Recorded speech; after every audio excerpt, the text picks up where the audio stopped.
how to say train in Thai.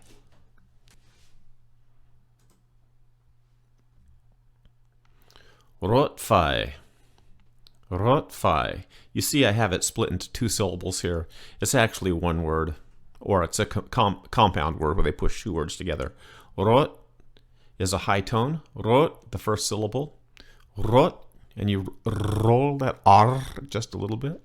Rot phai. And phai is said in your normal flat tone voice. Okay?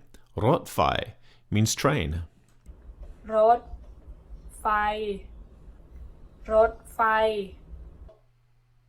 And to hear that used in a sentence, คุณมาโดยรถไฟหรอคุณมาโดยรถไฟหรอคุณมาโดยรถไฟเหรอ did you come here by train? Or did you come by train?